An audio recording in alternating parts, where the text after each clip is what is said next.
Welcome दोस्तों। Bihar SSC में inter level का एक अच्छी वैकेंसी निकाली गई है जिसमें टोटल पोस्ट जो है वो 23,175 है।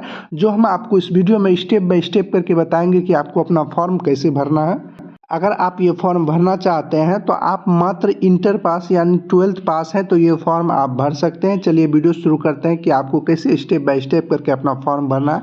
वीडियो शुरू करने से पहले आपसे छोटी सी रिक्वेस्ट है, अगर आपने अभी तक इस चैनल को सब्सक्राइब नहीं किया तो सब्सक्राइब कर बेल आइकन को दबा दें। आपको इसी तरह की जानकारी इस चैनल पर मिलती रहेगी। जितनी भी वैकेंसियाँ आएगी हम आपको इसी चैनल पर वीडियो के माध्यम से बताएंगे कि आपको फॉर्म कैसे भरना है। फॉर्म भरने के लिए सबसे पहले आपको क्रोम ब्राउज़र को ओपन करना है। सर्च बार में BSSC लिख कर सर्च कीजिएगा। इसका लिंक हम वीडियो के डिस्क्रिप्शन में भी डाल दिया हूँ, आप वहाँ से भी डायरेक्ट इस वेबसाइट पे आ सकते हैं। BSSC लिख कर सर्च कीजिएगा। उसके बाद सबसे ऊपर में लिखा आएगा welcome to Bihar staff selection commission home page. इस पर आपको क्लिक करना है। जैसे यहाँ पे इस पर क्लिक कीजिएगा, इसके बाद बिहार SSC के ऑफिशियल वेबसाइट पर चले आइएगा। यहाँ पर डेट ऑफ पब्लिश में होगा 15/10/2025, यानी ये जो फॉर्म शुरू हुआ है वो 15 से शुरू हुआ और डेट ऑफ क्लोजिंग में लिखा है 25/11/2025, यानी ये लास्ट डेट जो रखी गई है 25/11। यहाँ नेम ऑफ द पोस्ट में होगा, यानी पोस्ट का नाम में लिखा होगा second inter level combined competition examination. इसका PDF आप देखना चाहते हैं, उसमें डिटेल्स होगा कि कौन सा उसमें आपका क्या एलिजिबिलिटी है, जो कि हम आपको इस वीडियो में स्टेप बाय स्टेप करके बताएंगे ही कि फॉर्म कैसे भरना। आप फिर भी देखना चाहते हैं PDF में, उसमें पूरा डिटेल्स में बताया गया है कि आपका कैसे आपको फॉर्म भरना है, क्या आपकी एलिजिबिलिटी कैटेगरिया होगा, कब से कब तक आपका फॉर्म भरा जाएगा, कितना रुपया लगेगा, यही सब इस PDF में दिया होता है। आप देखना चाहते हैं तो आप उस पर क्लिक कीजिएगा तो आपका एक PDF डाउनलोड हो जाएगा। उस PDF में आप यहाँ पे ऊपर में लिखा भी रहेगा बिहार कर्मचारी चयन आयोग। यहाँ पे इसी तरह का डिटेल्स दिया होगा ऑनलाइन रजिस्ट्रेशन, मतलब आपको कैसे स्टेप बाय स्टेप करके फॉर्म भरना है वही इसमें बताया गया है। आप इस PDF को देखना चाहते हैं तो आप देखिए, नहीं तो हम ऑनलाइन बता ही रहे हैं कि आपको कैसे स्टेप बाय स्टेप करके फॉर्म भरना है। ये PDF आप ना भी देखिएगा तो काम चल जाएगा आपका। इसके बाद यहाँ पर होगा अप्लाई। इस अप्लाई पर आपको क्लिक करना। देखिए अप्लाई आप उसी कॉलम में कीजिएगा जहाँ लिखा होगा सेकेंडरी इंटर लेवल, ये नहीं कि दूसरे वाले कॉलम में अप्लाई पर कर दीजिएगा दूसरा वाला फॉर्म भर जाएगा।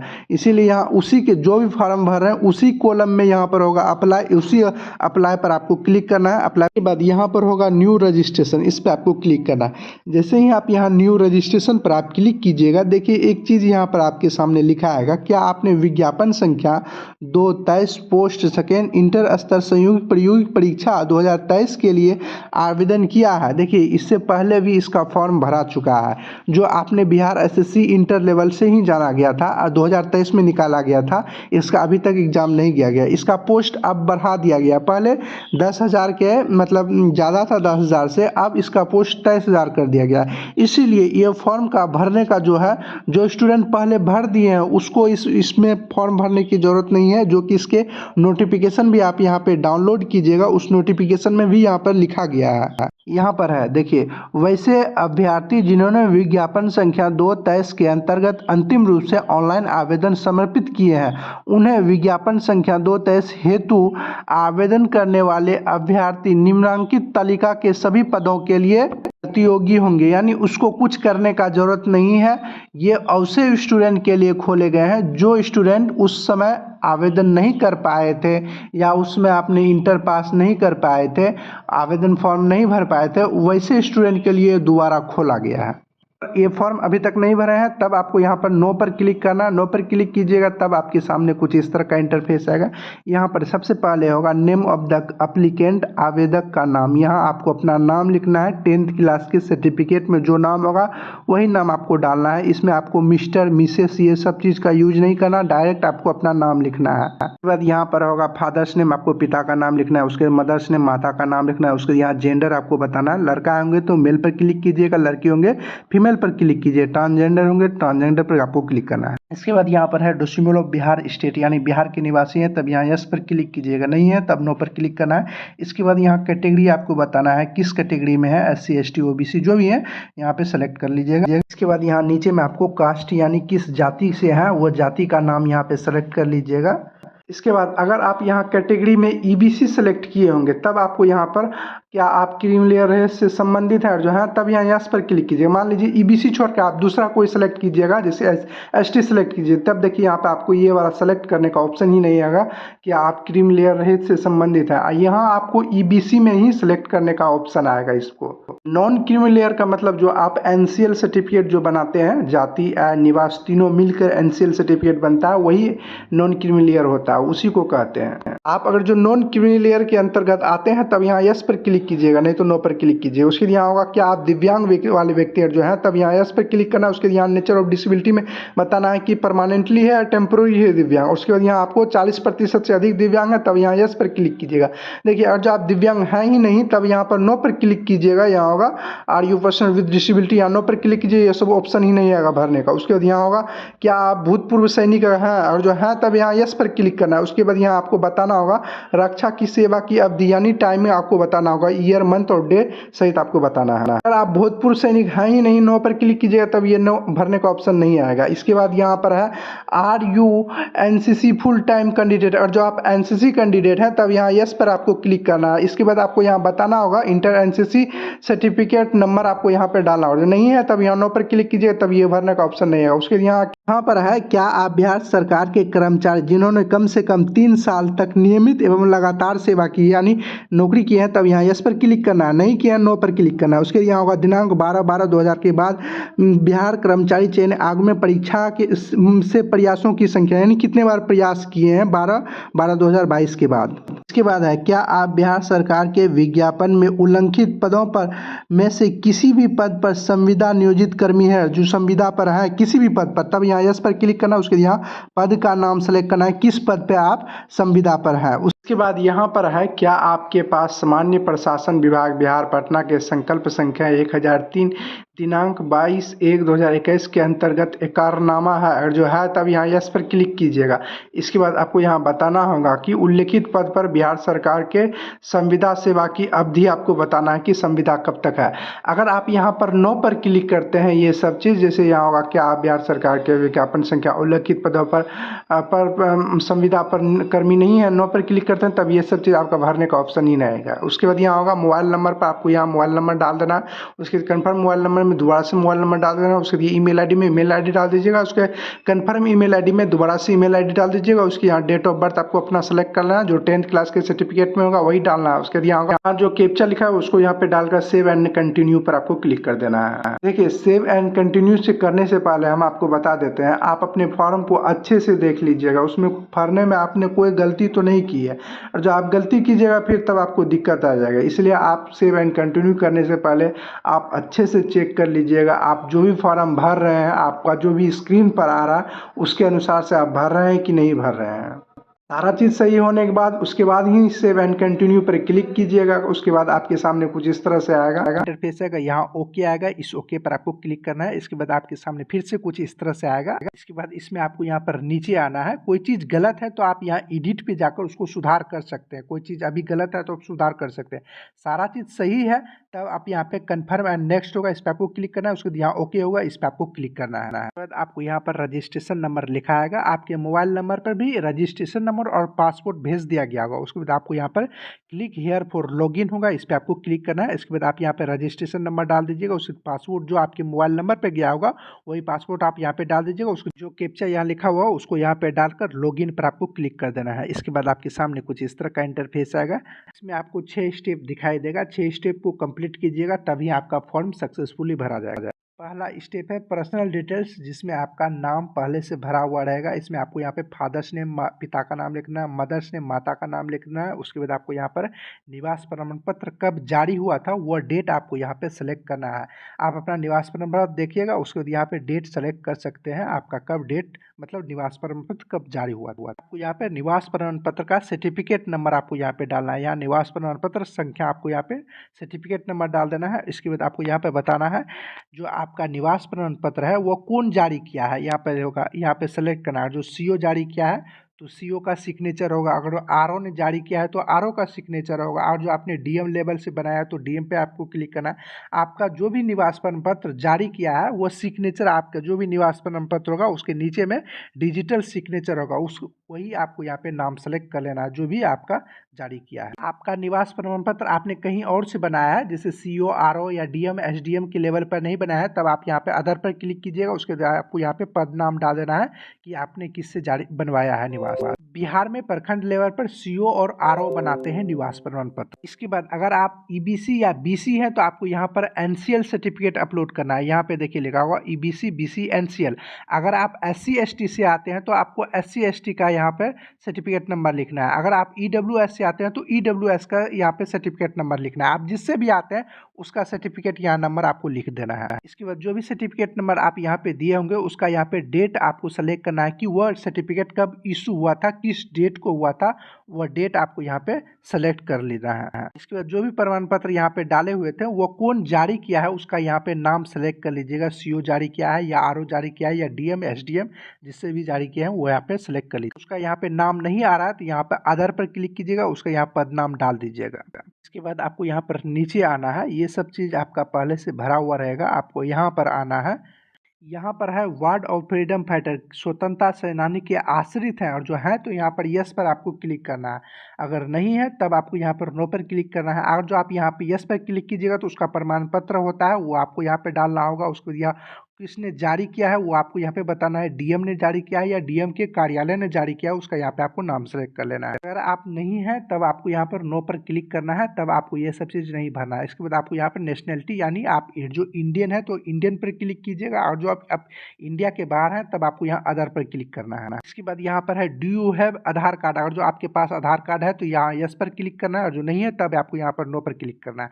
आपके पास यस पर क्लिक कीजिएगा, उसके बाद आपको यहाँ आधार नंबर डाल देना है। यहाँ आपको type of photo ID proof, यानी फोटो आईडी में क्या प्रूफ देना चाहते हैं, Aadhaar card, voter card, driving licence, आप जो भी आपके पास है उपलब्ध आप उसका नाम सेलेक्ट कर लीजिएगा। उसका यहाँ पे आपका लाइसेंस नंबर यानी प्रमाण पत्र संख्या आपको डाल देना है। और जो आधार कार्ड सेलेक्ट किए हैं तो आधार कार्ड नंबर डालिएगा, जो वोटर कार्ड सेलेक्ट किए हैं तो वोटर कार्ड नंबर डालिएगा, ड्राइविंग लाइसेंस सेलेक्ट किया है तो ड्राइविंग लाइसेंस नंबर डालना, जो भी सेलेक्ट किए हैं वो आपको यहाँ पर प्रमाण पत्र संख्या में डालना है। उसके बाद आपको यहाँ पर identification mark of the candidate यानी उम्मीदवार का पहचान चिन्ह, आपको शरीर में कोई भी चिन्ह है तो वो आप यहाँ पे डालिएगा। इसके बाद यहाँ पर है हैव यू एवर बीन, यहाँ बोला जा रहा है क्या आपको किसी प्रतियोगी परीक्षा में चाहे यूपीएससी हो या कोई अन्य आयोग हो उससे वंचित किया गया है, तब आपको यहाँ पर यस पर क्लिक करना है। इसके बाद आपको यहाँ पर बताना है कि कौन आपको वंचित किया, एसएससी किया है, रेलवे किया है, उसका यहाँ पे नाम लिख दीजिएगा। उसके बाद आपको फ्रॉम यानी कब से, यहाँ टू में आपको कब तक वंचित किया गया वो आपको बताना है। यार जो नहीं किया गया तब आप यहाँ नो पर क्लिक कीजिएगा, तब ये सब चीज़ आपको नहीं भरना होगा। इसके बाद अब आपको यहाँ पर एड्रेस डालना है, जो भी कोरस्पोंडिंग एड्रेस है वो आप पता यहाँ पे लिख दीजिएगा। उसके यहाँ विलेज, टाउन जहाँ भी रहते हैं उसका यहाँ पे नाम लिख दीजिएगा। उसके यहाँ पुलिस स्टेशन का नाम लिख देना है। उसके यहाँ पोस्ट ऑफिस का नाम लिख दीजिएगा। उसके यहाँ स्टेट का नाम आपको सेलेक्ट करना है। स्टेट का नाम सेलेक्ट करने के बाद आपको यहाँ पे डिस्ट्रिक्ट का नाम सेलेक्ट करना है। उसके जो आपका पिन कोड है वो आप यहाँ पे डाल दीजिएगा। इसके बाद अगर आपका कोरस्पोंडिंग एड्रेस और परमानेंट एड्रेस दोनों सेम है तो यहाँ बॉक्स होगा, इस पर आप टिक कर दीजिएगा, जो इधर भरेंगे उधर ही आ जाएगा। अगर आपका परमानेंट एड्रेस अलग है तब आपको इस बॉक्स पर आपको क्लिक नहीं करना है, इस बॉक्स पे उसके बाद जो भी है वो आप यहाँ पे एड्रेस डाल दीजिएगा। उसके बाद यहाँ होगा सबमिट, इस पे आपको क्लिक कर देना है। मेरा दोनों सेम ही है तो हम बॉक्स पर क्लिक किए, जो इधर भरे हैं वो इधर आ जाएगा। उसके बाद यहाँ सबमिट है, इस पे आपको क्लिक कर देना है। उसके बाद यहाँ ऊपर में ओके आएगा, इस ओके पर आपको क्लिक कर देना है। इसके बाद आपके सामने कुछ इस तरह का इंटरफेस आएगा। इसके बाद जो भी डिटेल्स आपने अभी भरे हैं उसको आप यहाँ पे चेक कर लीजिएगा, कोई चीज़ गलत तो नहीं है, सारा चीज़ आपने सही भरे हैं कि नहीं भरे हैं। कोई चीज़ गलत है तो आप यहाँ पे सुधार कर सकते हैं। सारा चीज़ देखने के बाद कि आपने जो भी चीज़ें भरे हैं वह सही है, सारा चीज़ सही होने के बाद यहाँ पर प्रोसीड फॉर पेमेंट है, इस पर आपको क्लिक करना है। जैसे ही आप इस पर क्लिक कीजिएगा इसके बाद अब आपको पेमेंट कटाना होगा। कितना पेमेंट कटाना होगा वो आपको यहाँ पर दिखाई दे रहा होगा कि आपको कितना रुपया कटाना है। उसके पेमेंट कटाने के लिए यहाँ पर आप एसबीआई या आईसीआईसीआई बैंक होगा, आप एसबीआई पर क्लिक कर दीजिएगा। उसके बाद यहाँ होगा प्रोसेस ऑनलाइन पेमेंट, इस पर आपको क्लिक करना है। उसके बाद आपको यहाँ ओके आएगा ऊपर में, इस ओके पर आपको क्लिक करना है। ओके पर क्लिक कीजिएगा, उसके बाद आपके सामने कुछ इस तरह का इंटरफेस आएगा। यहाँ पे थोड़ा सा आपको वेट करना है। वेट करने के बाद इसके बाद आपको यहाँ पर बताना है कि आप किस माध्यम से पेमेंट कटाना चाहते हैं। और जो आप डेबिट कार्ड से कटाना चाहते हैं, जैसे एटीएम कार्ड हुआ तो आप यहाँ डेबिट कार्ड पर या क्रेडिट कार्ड पर क्लिक कीजिएगा। अगर आप नेट बैंकिंग से कटाना चाहते हैं तो आप नेट बैंकिंग से कटाना, नेट बैंकिंग पर क्लिक कीजिएगा। अगर आप यूपीआई के माध्यम से कटाना चाहते हैं क्यूआर कोड के माध्यम से, तब आप यहाँ यूपीआई पर क्लिक कीजिएगा। अगर आप क्यूआर कोड जनरेट कर यूपीआई से पेमेंट करना चाहते हो तो इस पर आप क्लिक कीजिएगा। उसके यहाँ पे नो पर आपको क्लिक करना है। इसके बाद आपका एक स्कैनर होगा, उस स्कैनर पर आप पेमेंट कटाइएगा। उसके बाद यहाँ पेमेंट सक्सेसफुली लिखा आ जाएगा। यूपीआई से आप कटाइएगा तो आपको ओटीपी डालने की जरूरत नहीं है। और इसके अलावा आप किसी माध्यम से पेमेंट कटाइएगा तो आपके जो भी बैंक से मोबाइल नंबर जुड़ा होगा उस पर एक ओटीपी जाएगा, उसको यहाँ पे डालकर मेक पेमेंट पर आपको क्लिक करना है। पेमेंट कटाने वक्त थोड़ा सा आपको वेट करना है। आप हर बार कीजिएगा तो आपका पेमेंट फंस जाएगा, तो पेमेंट कटाने वक्त आपको थोड़ा सा वेट करना है। उसके बाद आपको वेट करने के बाद आपका ऑटोमेटिक यहाँ लिखा आ जाएगा योर पेमेंट सक्सेसफुली। उसके बाद आपको यहाँ प्रिंट होगा, आप इसका प्रिंट निकालना चाहते हो तो यहाँ होगा प्रिंट पेमेंट स्लिप। इस पर आप क्लिक कीजिएगा तो इसका आप प्रिंट निकाल सकते हैं, निकालना चाहते हो तो आप निकाल सकते हैं। उसके बाद आपको यहाँ होगा सेव एंड नेक्स्ट, इस पर आपको क्लिक करना है। इसके बाद आपको एजुकेशन डिटेल्स भरना होगा। सबसे पहले आपको 10th का भरना होगा। देखिए आपका यहाँ पे आएगा, यहाँ पर आपको होगा 10th, यानी जो भी आपका मैट्रिक का होगा, जो सब विषय होगा सब्जेक्ट में आप यहाँ पे डाल दीजिएगा। उसके बाद आपको यहाँ पे बोर्ड या यूनिवर्सिटी का नाम लिख देना है, किस बोर्ड से आपने पास किए हैं। उसके बाद आपको यहाँ पे कुल अंक लिखना है, यानी कितने अंकों का एग्जाम होता है। उसके बाद प्राप्ति अंक यानी कितना आया था, यहाँ उसके बाद परसेंटेज खुद ब खुद आ जाएगा। उसके बाद आपको यहाँ सर्टिफिकेट नंबर या मार्कशीट नंबर आप यहाँ पे डाल सकते हैं। उसके बाद यहाँ सर्टिफिकेट नंबर या मार्कशीट का डेट जो इशू हुआ था वो आपको यहाँ पे डाल देना। इसके बाद यहाँ पर आपको 12th का बताना है। सबसे पहले यहाँ सेलेक्ट कोर्स होगा, यानी कौन सा कोर्स किए थे, साइंस कॉमर्स जो भी था वो सेलेक्ट कर लीजिएगा। उसके यहाँ विषय सब्जेक्ट में जो सब सब्जेक्ट था 12th में वो डाल देना है। उसके यहाँ बोर्ड या यूनिवर्सिटी, आमतौर पर 12th में बोर्ड ही होता है, इसलिए बोर्ड का यहाँ पे नाम लिख दीजिएगा, किस बोर्ड से आपने पास किए हैं। उसके यहाँ टोटल मार्क्स आपको बताना है, और जो CGPA में है तो CGPA डालिएगा। उसके बाद यहाँ है ऑप्टिंग मार्क्स, यानी आपको कितना मार्क्स आया था वो आपको बताना है। उसके यहाँ परसेंटेज में खुद ब खुद आ जाएगा। उसके यहाँ होगा यहाँ परसेंटेज खुद ब खुद आ जाएगा। उसके यहाँ मार्कशीट या सर्टिफिकेट नंबर आपको डाल देना। उसके यहाँ सर्टिफिकेट इशू डेट, यानी कब आपका डेट हुआ था, यानी कब जारी किया गया था वो डेट आपको यहाँ पे सेलेक्ट कर लेना है। इसके बाद यहाँ नीचे में होगा टेक्नोलॉजी स्किल, जिसमें आपको हिंदी टाइपिंग और इंग्लिश टाइपिंग के बारे में बताना है। देखिए ये भरना जरूरी नहीं है, आपको नहीं है तब ये नहीं भरिएगा, जो है तब भरिएगा।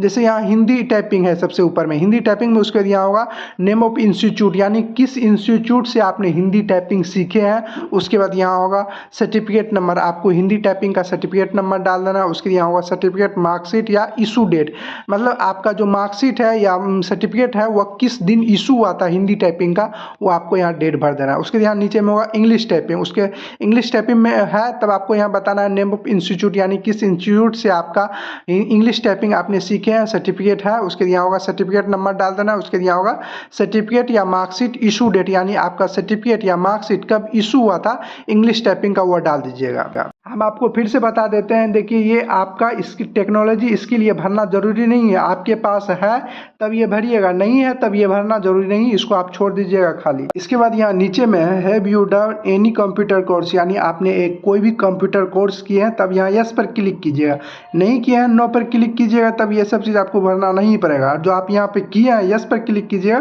तब आपको यहाँ बताना होगा कंप्यूटर कोर्स का डिटेल्स। सबसे पहले यहाँ नेम ऑफ इंस्टीट्यूट, यानी किस इंस्टीट्यूट से आपने किए हैं, उसके यहाँ कंप्यूटर डिटेल्स आपको भरना होगा, यानी कौन सा कोर्स का डिटेल्स आपको भरना हो, कौन सा कोर्स किए हैं। उसके यहाँ सर्टिफिकेट नंबर डालना ना, उसके यहाँ होगा सर्टिफिकेट या मार्कशीट इशू डेट, यानी आपका सर्टिफिकेट या मार्कशीट कब इशू हुआ था वो डेट आपको यहाँ पे डाल देना है, यानी डेट मंथ ईयर तीनों चीज़ आपको डाल देना है। उसके बाद यहाँ सबमिट होगा, इस पर आपको क्लिक कर देना है। तो यहाँ ओके आएगा, इस ओके पर आपको क्लिक कर देना है। इसके बाद आप यहाँ पे नीचे आइएगा, नीचे आने के बाद यहाँ पर होगा सेव एंड नेक्स्ट, इस पर आपको क्लिक करना है। इसके बाद अब आपको यहाँ पर फोटो और सिग्नेचर अपलोड करना है। फ़ोटो को जो साइज़ बताया गया है वो 20 से 50 KB के बीच में आपका फ़ोटो अपलोड होगा, और आपका यहाँ पर हाइट और चौड़ाई भी बताया गया कि आपका फ़ोटो का हाइट और चौड़ाई कितना होना चाहिए। इसके बाद आपको इंग्लिश सिग्नेचर अपलोड करना है। 20 से 50 KB के बीच में 10 से 20 KB के बीच में आपका इंग्लिश सिग्नेचर होना चाहिए, और 10 से 20 में आपका हिंदी सिग्नेचर, हिंदी और इंग्लिश दोनों सिग्नेचर आपको अपलोड करना है। चलिए सबसे पहले आपको फ़ोटो अपलोड करना है। फ़ोटो अपलोड करने के लिए यहाँ चूज़ फाइल होगा, इस पर आप क्लिक कीजिएगा। जहाँ भी आप फ़ोटो रखे होंगे 20 से 50 KB में बनाकर उस फाइल को आप सेलेक्ट कीजिएगा। जैसे ही सेलेक्ट कीजिएगा तो यहाँ फ़ोटो आपको अपना दिखाई देने लगेगा कुछ इस तरह से। इसके बाद अब आपको यहाँ पर पर इंग्लिश सिग्नेचर अपलोड करना है। अपलोड करने के लिए यहाँ चूज़ फाइल होगा, इस पर आप क्लिक कीजिएगा। जहाँ भी आप रखे होंगे सिग्नेचर करके, वाइट पेज में आपको सिग्नेचर करके रखना है। वाइट पेज में सिग्नेचर कीजिएगा। उसके बाद यहाँ अपलोड के लिए चूज़ फाइल पर आप क्लिक कीजिएगा। जहाँ भी आप रखे होंगे उस फाइल को आप सेलेक्ट कीजिएगा। तो यहाँ पे जैसे सिग्नेचर अपलोड होगा वो आपको कुछ इस तरह से दिखाई भी देने लगेगा। इसके बाद अब आपको यहाँ पर हिंदी सिग्नेचर अपलोड करना है। अपलोड करने के लिए यहाँ चूज़ फाइल होगा, इस पर आप क्लिक कीजिएगा। जहाँ भी आप रखे होंगे हिंदी सिग्नेचर करके उस फाइल को आप सेलेक्ट कीजिएगा। जैसे ही यहाँ पर अपलोड होगा यो आपको यहाँ पर दिखाई देने लगेगा कुछ इस तरह से। इसके बाद आपको यहाँ होगा सबमिट, इस पर आपको क्लिक करना है। इसके बाद यहाँ ऊपर में आएगा ओके, इस पर आपको क्लिक करना है। इसके बाद आपके सामने कुछ इस तरह का इंटरफेस है। इसमें आपको यहाँ फिर से नीचे आना है। नीचे में होगा सेव एंड नेक्स्ट, इस पर आपको क्लिक करना है। जैसे ही आप यहाँ सेव एंड नेक्स्ट पर क्लिक कीजिएगा उसके बाद आपके सामने कुछ इस तरह का इंटरफेस आएगा। अब आपको यहाँ पर लाइव फोटो अपलोड करना होगा। लाइव फोटो अपलोड करने के लिए आप अपना कैमरा का अलाउ का ऑप्शन कीजिएगा।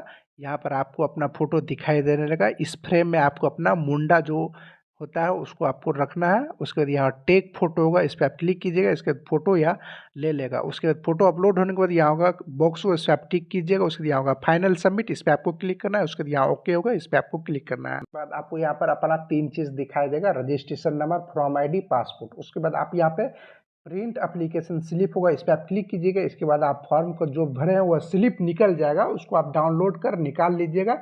इस तरह से आप फॉर्म को भर सकते हैं। वीडियो पसंद आए तो वीडियो को लाइक, शेयर और कमेंट जरूर करें। अगर आपने अभी तक इस चैनल को सब्सक्राइब नहीं किया तो सब्सक्राइब कर बेल आइकन को दबा दें। आपको इसी तरह की जानकारी इस चैनल पर मिलती रहेगी। चलिए अगले वीडियो मिलते हैं किसी और जानकारी के साथ, तब तक के लिए गुड बाय।